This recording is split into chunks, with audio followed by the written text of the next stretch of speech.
Hi, everyone. It's me, Tim. Today, I want to talk about why this is such an amazing time for game players. Doesn't always seem that way, but I'm going to lay it out. First of all, there are amazing games coming out.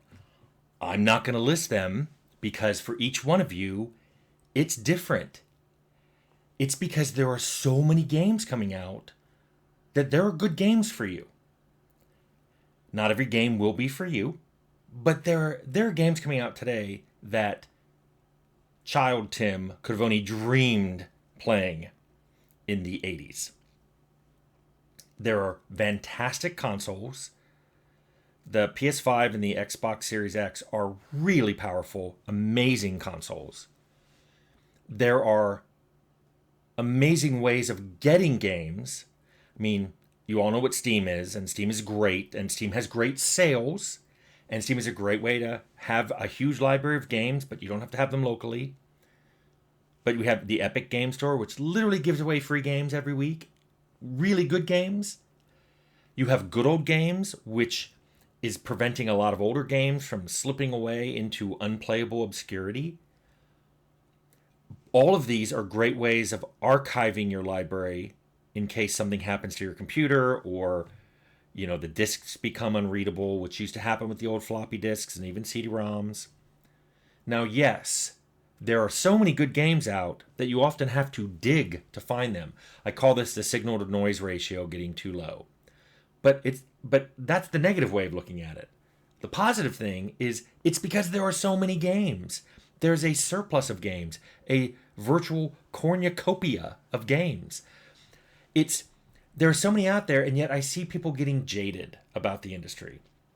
And yes, there are some things that are valid to be getting jaded about. Microtransactions are becoming common.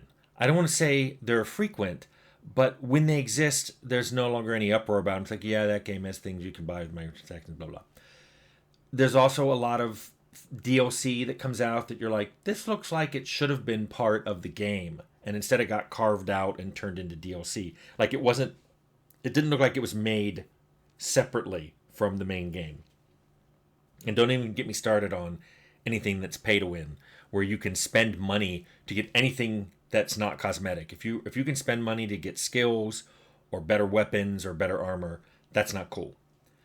But I see a lot of people getting upset about the fact that games are out that have a political or social or moral belief that isn't reflecting how you feel. And all I can tell you is that's always been the case. You're just seeing it now because there's a lot more games out there. But that's the good thing. You can just buy the games that, if that matters to you, you can just buy the games that reflect your own beliefs back at you.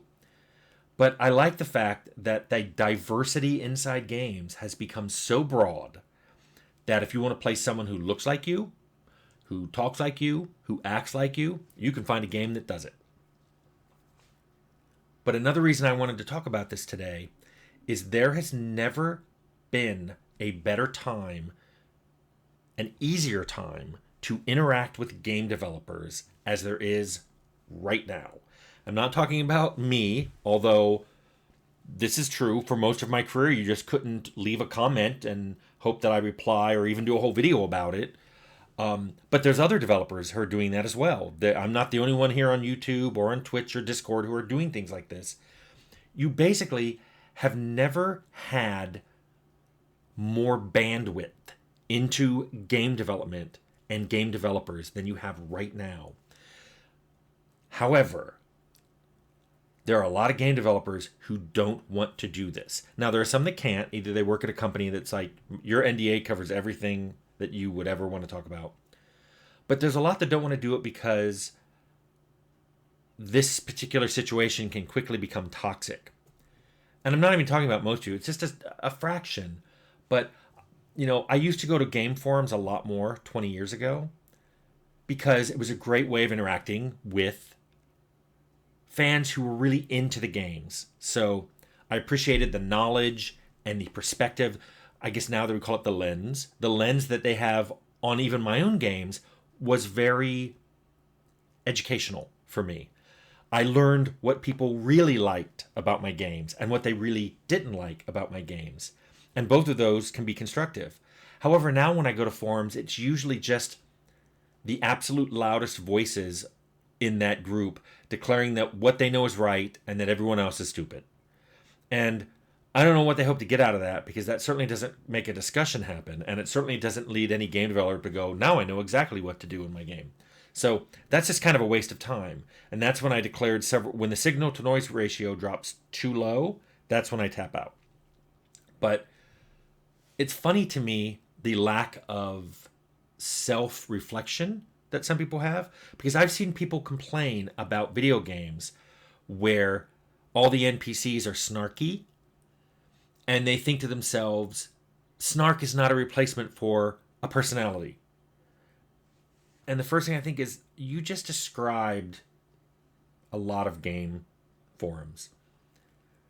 And by the way, I've had this discussion with game narrative designers, with writers, who seem to think the only way to write an interesting character is to write a character who's a jerk to the NPC. And you see this happen all the time.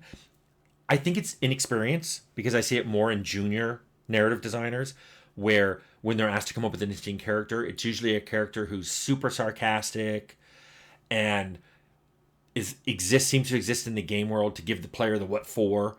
And they think, wow, that character's got a lot of character. And I usually just think, this is the 19,000th time I've seen someone write this. It's actually really boring. So you can only imagine what I feel like when I go into a game development board and there's somebody being snarky, and I think, wow, that's super original. I've never seen anyone make sarcastic comments like that before. Wow. So what I see it really happening is there is an incredible wasted opportunity on a lot of boards, channels, for actually having a real discussion with game developers, which has never happened before. It does not happen before in this industry. It's happening now because of the vast nature and variety of discussion platforms out there. Twitch is a little different than Discord, which is different than YouTube, which is different than any other kind of social media that's out there. They all have their pros and cons, but it lets you basically listen to developers and give feedback. And by the way, while I'm on the topic of feedback, let me just remind you, it's a lot better to tell developers what you want them to do than what you don't want them to do. I know it's easier and it feels cathartic to go, your NPCs are stupid and your combat is dumb and I hated your combat and your crafting was the worst thing I ever saw, blah, blah, blah. Well, it's a lot better because that doesn't tell them what to do. That just tells them you think this stuff is dumb. If instead you said, I wish there was more choices I was given in dialogues and that those choices mattered in the game. I wish that there was more crafting with things I'm already finding in the world. So I wish weapons and armor could be broken down into materials that I could then craft with, because I'm already finding those, and sometimes I want them and then I don't know what to do with the ones I don't want. That is a lot more constructive than just saying, their crafting is dumb. But you also have to bear in mind, because I know the price of games is becoming a talking point lately, which is surprising to me because games cost about $60 or $70 now, and they used to cost that much 20 or 30 years ago. I don't know why this is the one thing in the world that isn't being allowed to gradually increase in price, or in the case of food, not so gradually increase in price. But just keep in mind that when you ask developers to do more and more features, you have to accept that it either means there's going to be less of other features, or it's going to take them more time, or they're going to have to hire more people, which basically translates into more money. And eventually that's going to be reflected in the price you pay for the game. Instead, what I'm seeing on almost every form of social media that game developers go to, I see mostly rants and tirades from people, which basically translates into fewer developers doing this. I'm not even saying it's all of you. I'm not even saying it's most of you. In fact, it's a tiny fraction of you. I will admit, people leave the most wonderful, amazing comments on my channel. I love the fact that my games have gotten you through rough times. I love the fact that one of my games is the first thing you remember playing with one of your parents, or it's the first time you felt like you really got into a game, or it's the most memorable game for you, or you discovered one of my games and then you wanted to play a lot more because they have a similar vibe. I love reading that. But then there's a few people who just make a bad situation because it seems like all they want to do is go onto a board and rant. And I'm not sure what I'm supposed to do with it. So I'll be honest, I usually just ignore that stuff because I don't know what I'm going to do with it. So I look at it and I'm like, this guy's having a bad day, and I toss it. But one thing I always want to remind people is a lot of bad situations in the world were created by a few people who do this. If you wonder why you get so much spam in your email, because you never, answer spam. Well, a few people do. And because those few people answer spam and it pays off, we all get a lot of spam. It's like what happened with the airlines in the last 20 or 30 years. It used to be you got on an airline, you had a pretty decent seat, you got fed a meal, even if you were back in coach, you could carry on bags. But what happened was, especially after people could look for prices online, is people always went to the lowest price. And airlines discovered, well, if we got rid of all these things and then put them back as added fees, we're getting more people because people only look at the lower price. They don't think of, well, yeah, I won't get fed on the plane, so I'm going to be spending $20 at the airport for a really bad burger beforehand, and I don't want to check my bag anymore, so I'm going to have to rush on to try to stuff it into an overhead bin rather than have it checked at the gate because I don't want to pay, the $20 or whatever. So it's led to the airline having this menu-driven thing that was created by a few people driving the airline into this situation that now we all live in.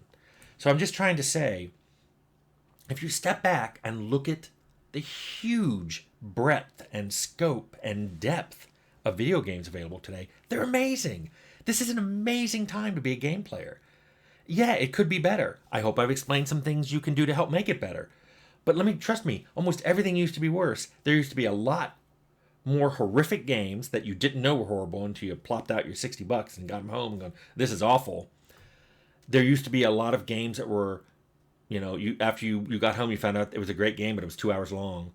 Or it didn't run in your system, but the store doesn't take it back because you broke open the packaging. Steam now lets you return things after you played it for a while. This is a great time to be a game developer. It's a good time to be a game developer, but it's a great time to be a game player. It's really good. I'm telling you this to encourage you to enjoy the games that are out there that you can find that obviously are for you. And then in the places where you do have bandwidth with game developers, take advantage of it.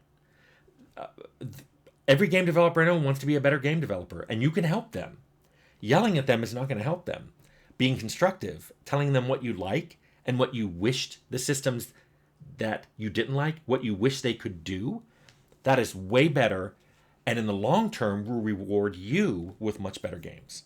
So I hope you're excited about all the games that are out now, and you take more advantage of active game developers who are available online.